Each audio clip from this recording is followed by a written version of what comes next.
Hey, welcome back to our series where Kevin Book and I look at interesting charts related to the energy issues of the day. My name is Joseph Majkut. I'm the director of the Energy Security Program here at CSIS. We're grateful you're watching this pre-recorded video here in the summer of 2025. Kevin? Joseph, well, it's summer and people drive in the summer. They sure do. And one of the things that is on Americans' minds this summer is the price of gasoline. The price of gasoline you bring up, but what's the loneliest number? 1.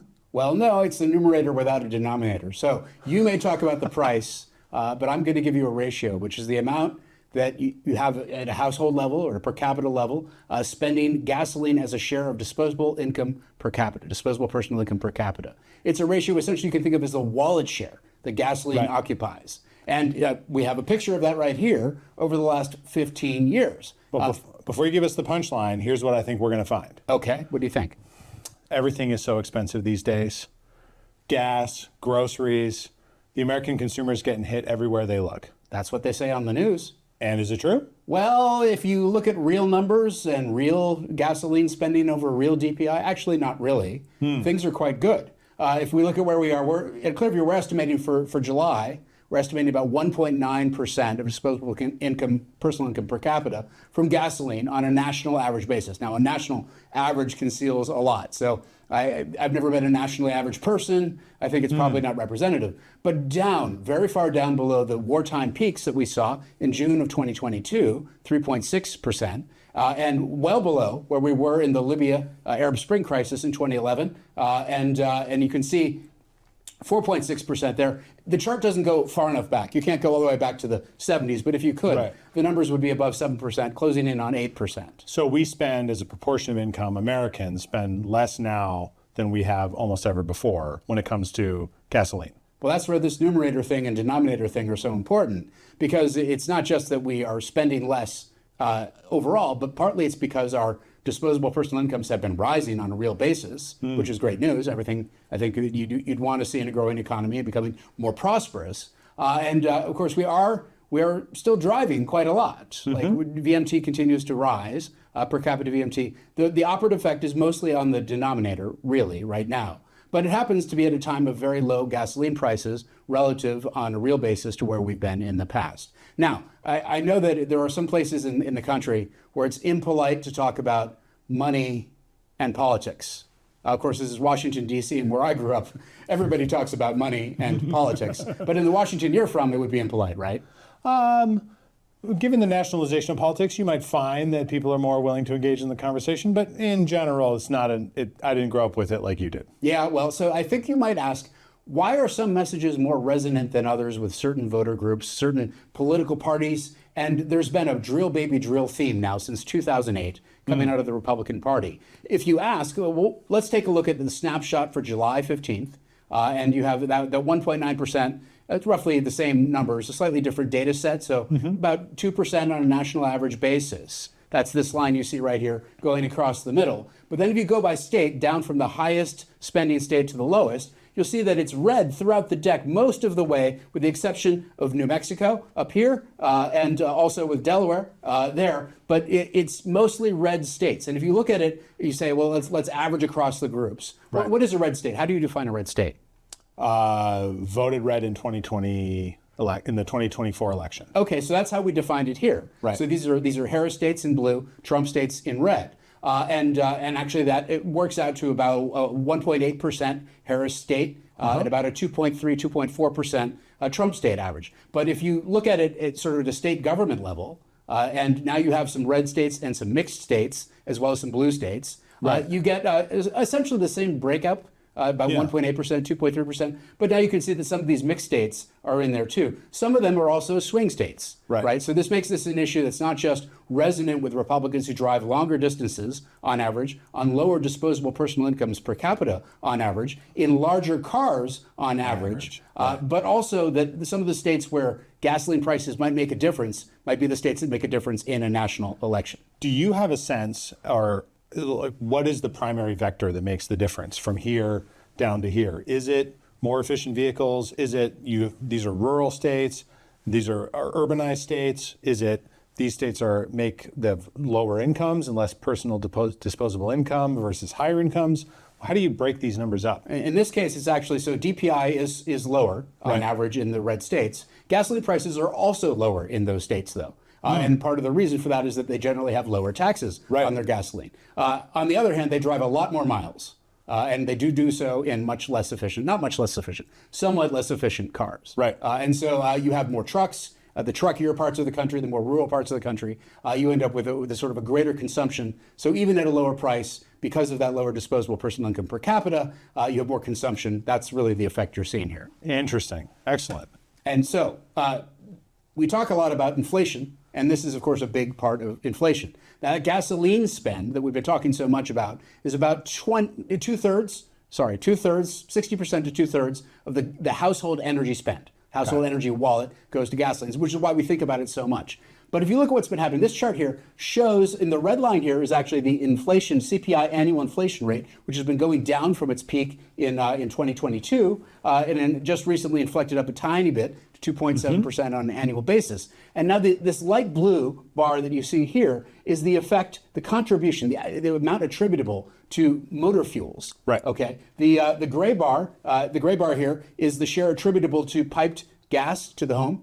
And the dark blue is the share attributable to electricity. And what you can see here is that if you look at in recent months, and what we've got here, I think the data series, we may be cut off by a month. It looks like we don't have the May month for whatever reason, but it's 20% in April. Right. In May, we're looking a little bit closer to about 12% to the downside. Gasoline is actually offsetting the effects of inflation elsewhere in the economy. I see. But there's a couple bars that are above the line here. Maybe you can look at the next slide. Yep. There's this persistent effect that we can see. Now here we go all the way through to June, which is good. And we can see that there's about a 5.25% effect here on electric power. A very sort of persistent effect attributable to electric power as a part of CPI annual inflation. It's been there, it's kind of going up. And on top of that, you also see an effect with gas. Now, gasoline is offsetting that too, more than offsetting it at about 12% to the downside as a share of CPI annual inflation in June. But this is something people are starting to feel really for the first time in recent memory.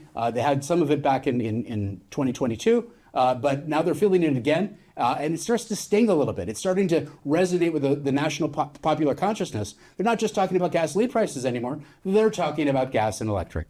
So, I mean, I have to say, this is an issue that affects Americans day to day, right? People around the country are seeing increasing power bills year over year without big changes, I don't think, in consumption. And is that the effect that we're seeing on the graph here? That power prices are going up, natural gas prices are going up, and the American consumer, they're paying more for these energy sources, even as gasoline prices, the thing we all think about in the political world, are softening the blow?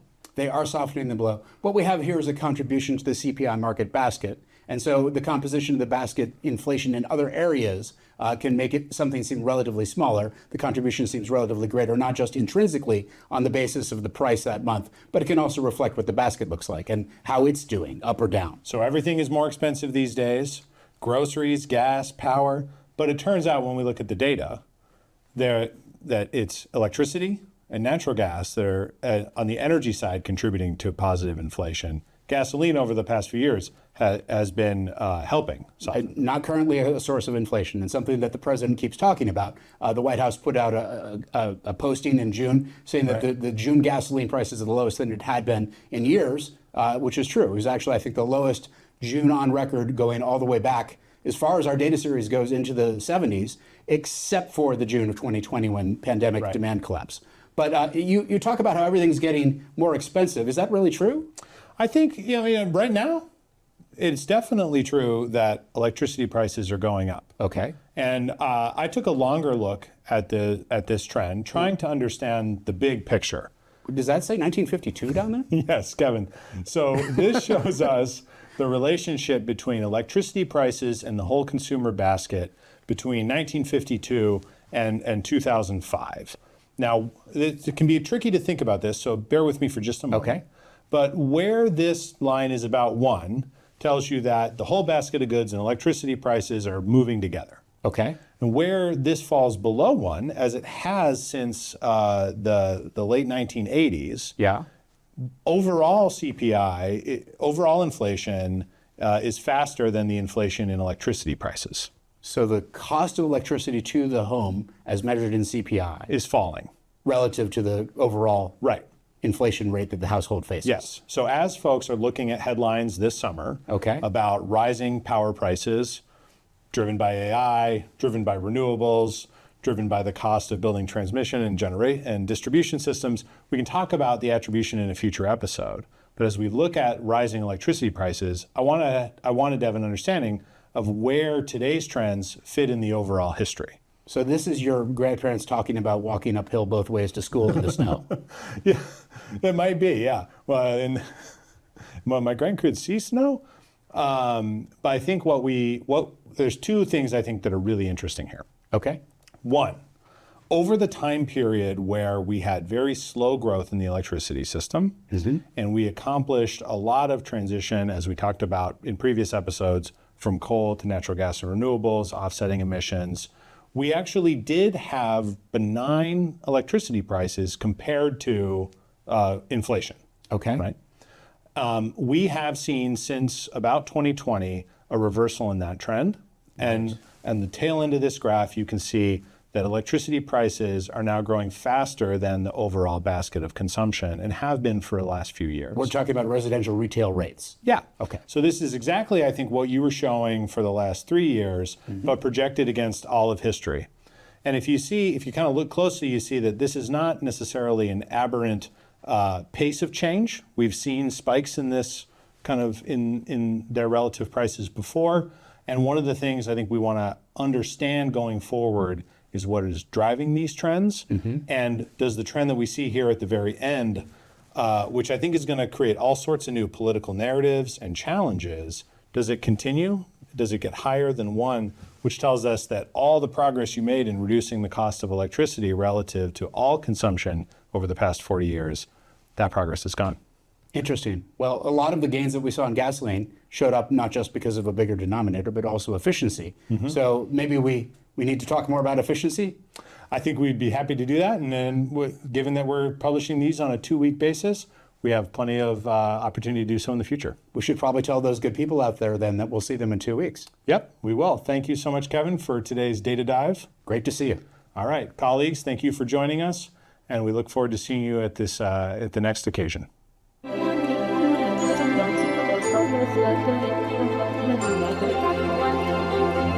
YouTube.